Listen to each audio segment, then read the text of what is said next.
Member companies അതിനകത്ത് ഉണ്ട്. അവർ സ്വമേധയാ വളണ്ടറിലി ഈ ഇൻഡസ്ട്രിക്കകത്ത് ടെക്നോളജിക്കൽ ചേഞ്ച് വരുത്തുമ്പോൾ ഉണ്ടായ ഒരു പ്രോബ്ലം, അത് ഇന്ന് ഒരു കമ്പനിക്ക് വരാം, നാളെ മറ്റു കമ്പനിക്ക് വരാം. അതുകൊണ്ട് ആവുന്നത്ര ഈ കാര്യത്തിൽ ഈ ചേഞ്ച് കൊണ്ടുവരുന്ന ബുദ്ധിമുട്ട് ഷെയർ ചെയ്യുക എന്നൊരു പ്രിൻസിപ്പിൾ വെച്ചിട്ട് ആണ് ജിടെക് ഇതിന് വളണ്ടറിലി തയ്യാറായിരിക്കുന്നത്.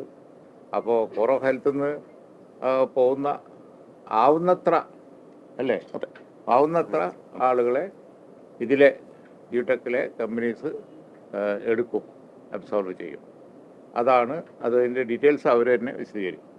കൊച്ചിയിലെ ഇൻഫോ പാർക്ക്, തിരുവനന്തപുരത്തെ ടെക്നോ പാർക്ക്, കോഴിക്കോട്ടെ സൈബർ പാർക്ക്, അല്ലെങ്കിൽ പുറത്തുനിന്നുള്ള കമ്പനീസും ഉണ്ട്. കേരളത്തിലെ IT എക്കോസിസ്റ്റം എല്ലാ കമ്പനീസിനെയും കവർ ചെയ്തുള്ള ഒരു ഓർഗനൈസേഷനാണ്. 25 വർഷമായി. ആദ്യം മുതലേ ഗവൺമെൻറ്റിൻ്റെ കൂടെ നമ്മൾ ഭയങ്കര ക്ലോസ് ആയിട്ട് വർക്ക് ചെയ്യുന്ന ഒരു ഓർഗനൈസേഷനാണ്. ഇതുപോലെ ഇപ്പം ഒരു ചേഞ്ച് നടക്കുന്ന സംഭവമാണ്. എല്ലാവരും AI ചേഞ്ചസ് കാണുന്നുണ്ട്.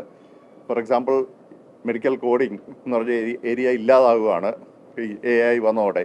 അപ്പോൾ ഇങ്ങനെയുള്ള ഇതുപോലെ തന്നെ ചേഞ്ചുകൾ പല കമ്പനീസിനും ഫേസ് ചെയ്യേണ്ടതാണ്. ഇങ്ങനെയുള്ള സമയത്താണ് ജിടെക് ഞങ്ങൾ ഇൻറ്റേർണലി ഞങ്ങൾക്കൊരു പ്ലാറ്റ്ഫോം ഉണ്ട്. അതുവഴിക്ക് അങ്ങോട്ടും ഇങ്ങോട്ടും പ്രൊഫൈൽസ് ഷെയർ ചെയ്യാം.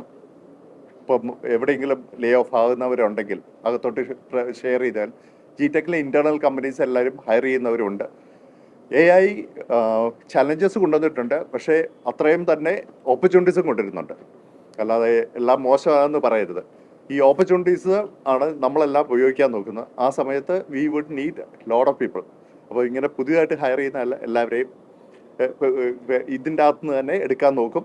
അപ്പം അങ്ങോട്ടും ഇങ്ങോട്ടും പ്രൊഫൈൽസ് ഷെയർ ചെയ്ത് നമ്മൾ അങ്ങോട്ടും ഇങ്ങോട്ടും ഉപയോഗിക്കാനുള്ള ഒരു ശ്രമമാണ് നമ്മൾ നടത്തുന്നത്. ജിടെക്കിൻ്റെ ഇതൊരു ഗ്യാരണ്ടി അല്ല, but will try our best to make sure എത്രയും ആൾക്കാർക്ക് ഇതിൻ്റെ അകത്ത് പ്ലേസ്മെൻറ്റ് വെക്കാൻ അത്രയും നമ്മൾ കൊടുക്കാം എന്നുള്ളതാണ് നമ്മൾ നോക്കുന്നത്.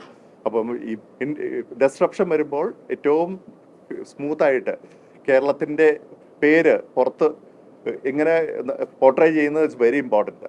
അതായത് പുറത്തുനിന്നുള്ള കമ്പനീസ് ഇപ്പം ഒത്തിരി പേര് ജി സി സി ആയിട്ട് വരുന്നുണ്ട്.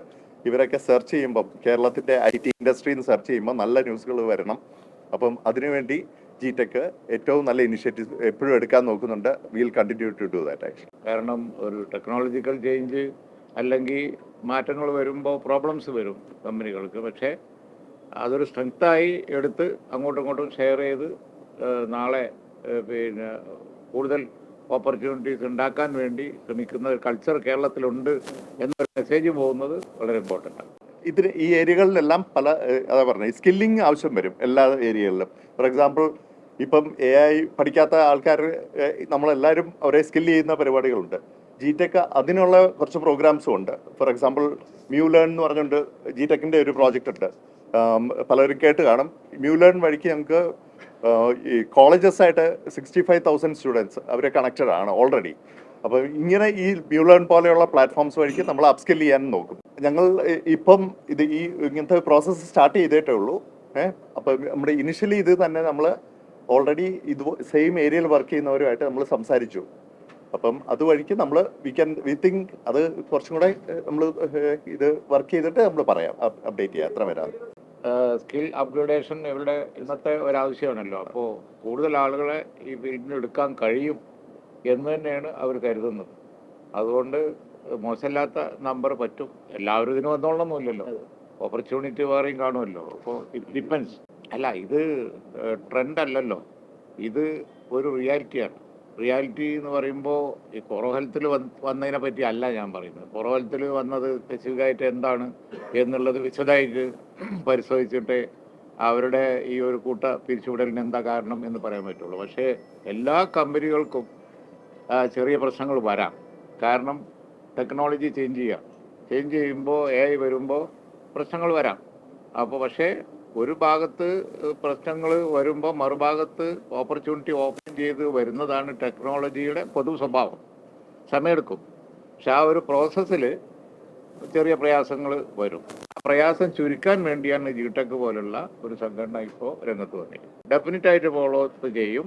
മാത്രമല്ല ഇപ്പോൾ പിന്നെ ഈ കമ്പനികളൊക്കെ അവരുടെ സ്കിൽ അപ്ഗ്രേഡ് ചെയ്യാനും അതുപോലെ തന്നെ അവരെ കാപ്പബിലിറ്റി കൂട്ടാനുമായിട്ടുള്ള ശ്രമങ്ങൾ നടത്തുകയാണ്. നോക്കിയിരുന്നിട്ട് കാര്യമില്ല. ടെക്നോളജി ചേഞ്ച് ചെയ്യുമ്പോൾ തീർച്ചയായിട്ടും അതിനനുസരിച്ച് പിന്നെ അഡാപ്റ്റ് ചെയ്യണം. സ്മാർട്ട് സിറ്റിയെ സംബന്ധിച്ച് മുഖ്യമന്ത്രിയുടെ ലെവലിൽ ഞങ്ങൾ റിവ്യൂ ചെയ്യുന്നുണ്ട്.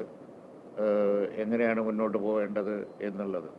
ഒരുപാട് സമയം കഴിഞ്ഞില്ലേ, അതുകൊണ്ട് എന്തൊക്കെ സാധ്യമാണ് എന്നുള്ളത് നോക്കുന്നുണ്ട്. കെൽപ്പാമിൽ മാത്രമല്ല, പല പബ്ലിക് സെക്ടറിലും ഫിനാൻഷ്യൽ പ്രോബ്ലം ഉണ്ട്. ഇനി അതിനൊരു വൈറ്റ് പേപ്പർ വേണ്ടി വരുമോ എന്നുള്ളത് അറിഞ്ഞൂടാ. ഞങ്ങൾ റിവ്യൂ ചെയ്ത് വരികയാണ്. പല പബ്ലിക് സെക്ടറിലും പൊസിഷൻ കുറച്ച് പ്രോബ്ലം ഉണ്ട്. അത് വളരെ സീരിയസ് ആയിട്ടാണ് ഗവൺമെൻറ് കാണുന്നത്. ഞങ്ങളത് റിവ്യൂ ചെയ്ത് വരികയാണ്. ഞങ്ങൾ ധവളപത്രത്തിലൂടെ റിലീസ് ചെയ്തത് വസ്തുതകളാണ്. ഇനി അതിൻ്റെ അപ്പുറത്തൊരു വസ്തുത എന്താണെന്ന് അറിഞ്ഞൂടാ. വസ്തുതകളുടെ വസ്തുത എന്താണെന്ന് അറിഞ്ഞൂടാ. ഞങ്ങൾ ധവളപത്രത്തിലൂടെ അവതരിപ്പിച്ചത് സത്യത്തിൽ ഉള്ള കണക്കാണ്. ഞാൻ അതറിഞ്ഞിപ്പോൾ പബ്ലിക് സെക്ടറിൽ ഇപ്പോൾ പറഞ്ഞല്ലോ, നിങ്ങൾ തന്നെ ഇങ്ങോട്ട് പറഞ്ഞല്ലോ, ശമ്പളം കിട്ടാത്ത ഒരുപാട് സ്ഥലങ്ങളുണ്ട് കുറേ കാലമായിട്ട് എന്നുള്ളത്. അപ്പോൾ അത് വസ്തുതയല്ലേ? ഒരിക്കലും സാധ്യതയില്ല. കാരണം ഞങ്ങൾ നല്ലോണം നോക്കി തന്നെയാണ് ഗവൺമെൻറ് ധവളപത്രം അവതരിപ്പിച്ചത്. പകരം ഒരു ധവളപത്രം അതൊരു ആർഗ്യുമെൻ്റ് ആവാനേ വഴിയുള്ളൂ, അല്ലാതെ വസ്തുതാവാൻ വഴിയില്ല.